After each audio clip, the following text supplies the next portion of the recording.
আসসালামু আলাইকুম, welcome back to my channel it's cooking house. আশা করি আপনারা সবাই মহান আল্লাহ তাআলার অশেষ রহমতে ভালো আছেন। আলহামদুলিল্লাহ, আমিও আপনাদের দোয়ায় আল্লাহ তাআলার রহমতে ভালো আছি।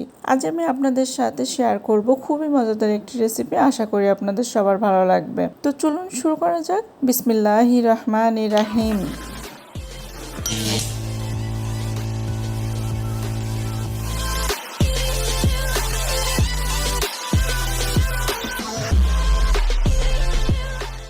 আগে থেকে চুলের ওপরে একটি তাওয়া বসিয়ে দিয়েছিলাম, তার মধ্যে দিয়ে দিচ্ছি কতগুলো শুকনো মরিচ।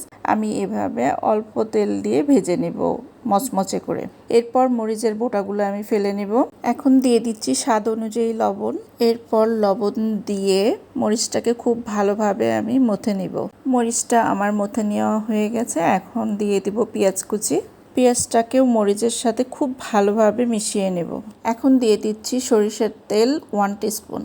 এরপর আবারও তেলটাকে পেঁয়াজ মরিচের সাথে খুব ভালোভাবে মিশিয়ে দিতে হবে। এরপর দিয়ে দিচ্ছি আগে থেকে সেদ্ধ করে রাখা কচু। এরপর কচুটাকে খুব ভালোভাবে ম্যাশ করে নেব এবং পেঁয়াজ কাঁচামরিচের সাথে খুব ভালোভাবে মেখে নেব, যেন ভেতরে কোনো গোটা অংশ না থাকে। দেখুন মাশাআল্লাহ, আমার কচুটা কত সুন্দর সিদ্ধ হয়েছে। এ পর্যায়ে আমি আপনাদের রিকোয়েস্ট করব, যারা আমার চ্যানেলটি এখনও সাবস্ক্রাইব করেন নাই, প্লিজ সাবস্ক্রাইব করে নেবেন। আর যারা সাবস্ক্রাইব করেছেন তাদেরকে অসংখ্য অসংখ্য অসংখ্য ধন্যবাদ। রেসিপিটি যদি ভালো লেগে থাকে প্লিজ লাইক, কমেন্ট, শেয়ার করবেন এবং সাবস্ক্রাইব করে বেল আইকনটি ক্লিক করে পাশেই থাকবেন, যেন আমি কোনো ভিডিও দিলে সাথে সাথে আপনারা নোটিফিকেশন পেয়ে যান। এবং ফেসবুক থেকে দেখলে প্লিজ ফলো দিয়ে রাখবেন।